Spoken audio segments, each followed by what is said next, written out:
কুরআনে বিশদভাবে বলা হয়েছে যে দুশ্চিন্তা, ভয় এগুলো মানুষের জীবনেরই একটা অংশ। আমাদের জীবনে যে কোনো সময় বিপদ-আপদ আসতেই পারে। আল্লাহ রাব্বুল আলামিন নবীজিকে বলেছেন, আমি জানি তোমার হৃদয় আজ ভারাক্রান্ত, তোমার রাগ, তোমার চিন্তা তোমাকে কবরে নিয়ে যেতে পারে। কিন্তু নবীজি কেন চিন্তিত ছিলেন?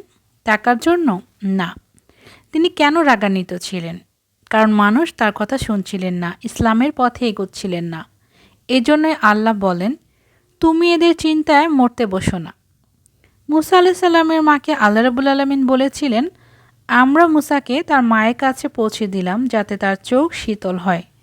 চিন্তা করা বন্ধ করুন, এটাই স্বাভাবিক। জীবনে বিপদ, আপদ, দুঃখ, কষ্ট আসবেই। আল্লাহ নিজেই সান্ত্বনা দিয়েছেন।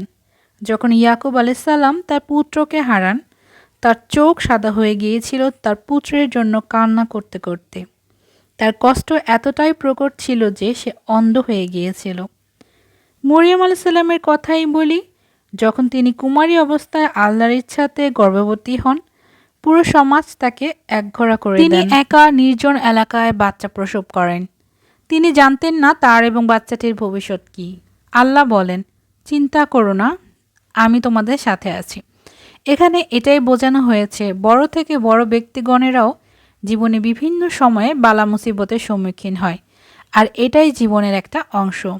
আর আমরা অল্পতেই ভেঙে পড়ি, যেখানে আল্লাহ নিজেই বলেছেন, ভেঙে পড়ো না, নিরাশ হইও না, কাফির ছাড়া কেউই আল্লাহর থেকে হতাশ হয় না।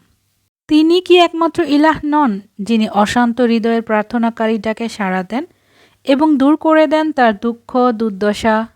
আল্লাহ রাব্বুল আলামিন আরও বলেন, আর মুমিনদের সাহায্য করা আমার দায়িত্ব।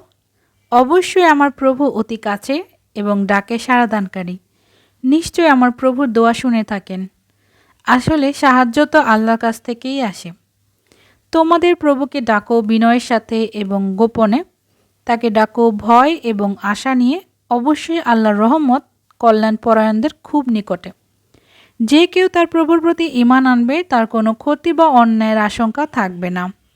তোমার প্রভুর নাম স্মরণ করো সকাল এবং সন্ধ্যায়।